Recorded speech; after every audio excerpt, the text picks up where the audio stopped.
ప్రభువైన యేసుక్రీస్తు నామములో మీ అందరికీ నా యొక్క శుభములు. షాలోమ్. దేవుడు మిమ్మల్ని దీవించును గాక. ఆమేన్. ప్రియమైన దేవుని యొక్క సంగమ,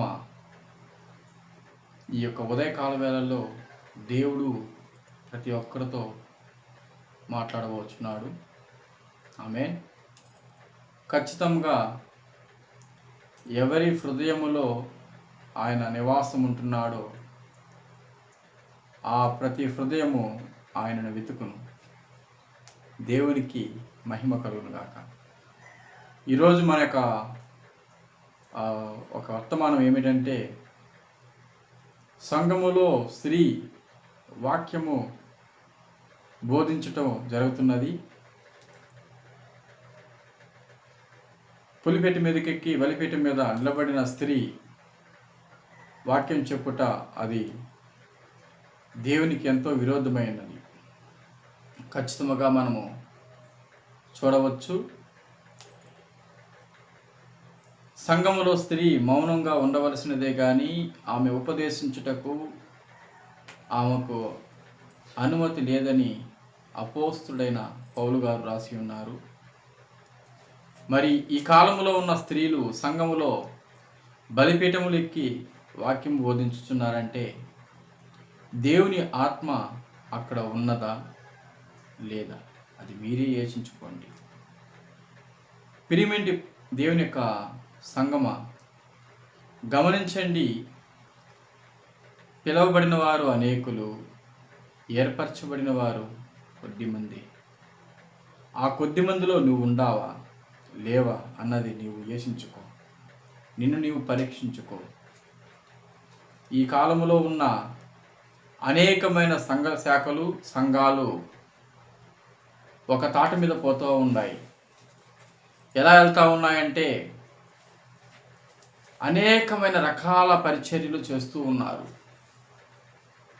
కల్పితమైన పద్ధతులు, దైవోపదేశములనైనా ఆరాధించు వ్యర్థముగా ఆయన ఆరాధిస్తున్నారు. స్త్రీకి అధికారం ఇచ్చింది ఎవరండి? సంఘంలో వాక్యం చెప్పమని అధికారం ఇచ్చింది ఎవరు? అసలు ఆమె పులిపెట్టి ఎక్కొచ్చా? మరి పౌలు గారు రాసిన పత్రికలో ఉన్న లేఖనాలను అనుసరించి మనం చూసినట్లయితే ఇది తప్పని గ్రహిస్తున్నాము. మరొకసారి మనం ఆ యొక్క వాక్యాన్ని మరి ఒకసారి మీ మధ్యలో నేను చదవని ఆశిస్తున్నాను.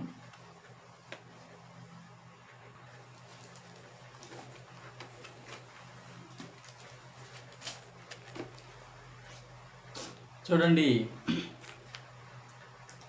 1 కొరింథీ పత్రిక 14వ అధ్యాయము 34వ వచనంలో మనం చదివినట్లయితే ఆడ చాలా చక్కగా రాయబడి ఉన్నది. అపోస్తలుడైన పౌలు గారు మాట్లాడుతున్నారు. స్త్రీలు అంటున్నారా? స్త్రీలు సంఘములలో మౌనంగా ఉండవలను, వారు లోబడవలసినదే గాని మాట్లాడుటకు వారికి సెలవు లేదు. ఇలాగూ ధర్మశాస్త్రము చెప్పుచున్నది. వారు ఏమైనా నేర్చుకొని కోరిన యెడల ఇంట తమ భర్తల అడగాల, తమ ఇంట వాళ్ళ భర్తను అడగాలంట. సంఘంలో స్త్రీ మాట్లాడట అవమానము. ఎంత చక్కగా రాస్తున్నాడు చూడండి. పిరిమించి సంగమా, ఈరోజు ఉన్న పరిస్థితి అదే. చాలా 2-3 చోట్ల రాయబడి ఉంది వాక్యము. మీరు ఒకసారి రెఫరెన్స్ చూడండి. 1 తిమోతి పత్రిక, అక్కడ కూడా పౌలు గారు మాట్లాడుతున్నారు. ఇక్కడ 2వ అధ్యాయంలో మాట్లాడుతున్నారు. చాలా చక్కగా తీసుకొస్తున్నారు.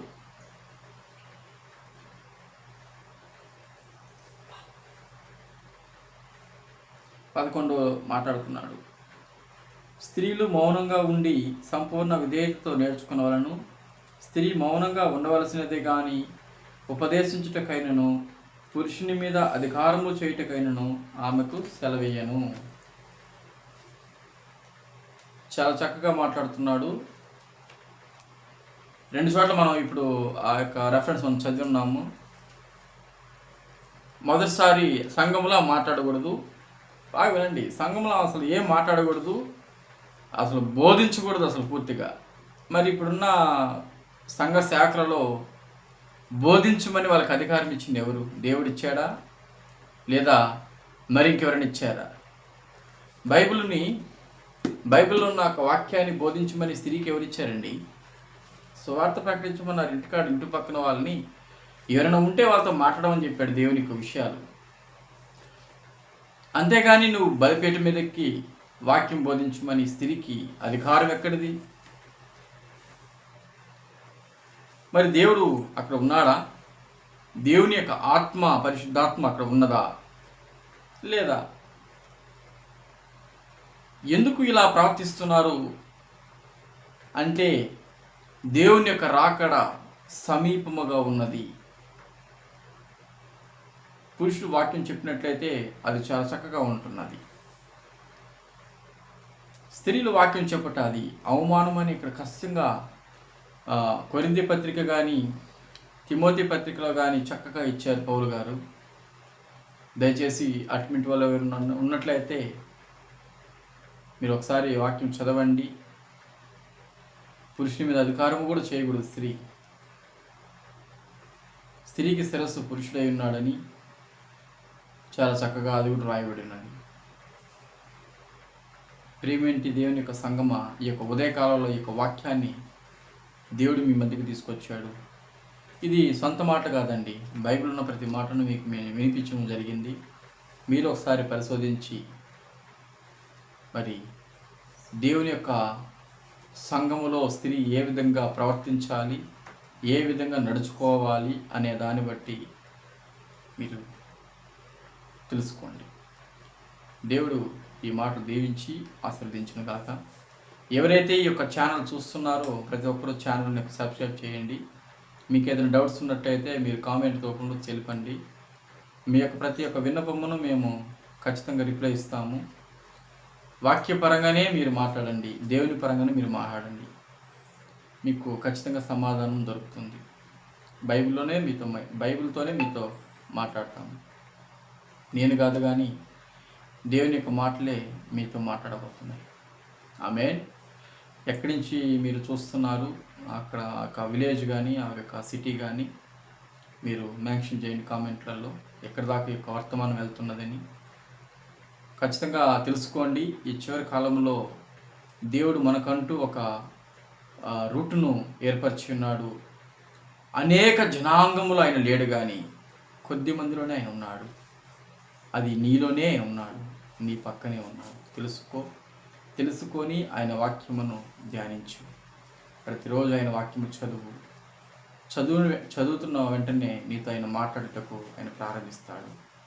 చిన్న చిన్న కార్యాలు నీకు ఆయన ఇస్తాడు, నువ్వు వాటిని జయించుకుంటూ వెళ్ళు. దేవుడిని దీవించును గాక, మనందరినీ దీవించును గాక.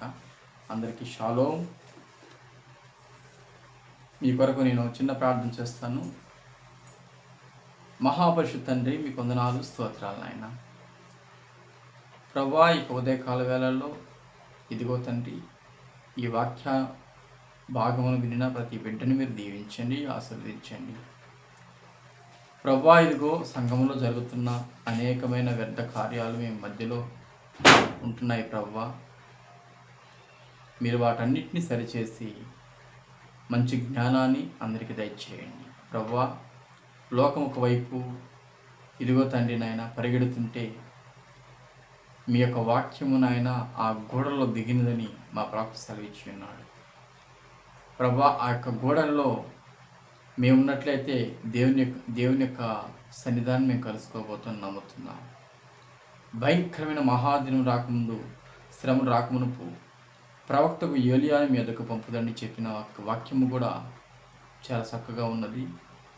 ప్రభు, ఇదిగో చూస్తున్న ప్రతి బిడ్డను మీరు దీవించండి నాయన. ఆ బిడ్డ దేవునికి విరోధంగా ఉండకుండా నాయన, మీకు విరోధంగా ఉండకుండా లోబడి జీవించే కృప చూపించి నడిపించమని ప్రభు యేసుక్రీస్తు నామములో ప్రతి ఒక్కరిని దీవించి వాళ్ళ ఆర్థిక ఇబ్బందులను తొలగించి ప్రభువా వాళ్ళ సమస్యలు ఏదైనా ఉన్నట్లయితే, అప్పుల బాధ ఉన్నట్లయితే నాయన, కుటుంబ సమస్యలు ఉన్నట్లయితే ప్రభువైన యేసుక్రీస్తు నామములో ఇప్పుడే తొలగించమని కోరుతూ మహిమ ఘనత ప్రభావాలు మీరు పొందుకోమని ప్రభువైన యేసుక్రీస్తు నామములో ప్రార్థించి అడుగుతున్నాము తండ్రి. ఆమేన్.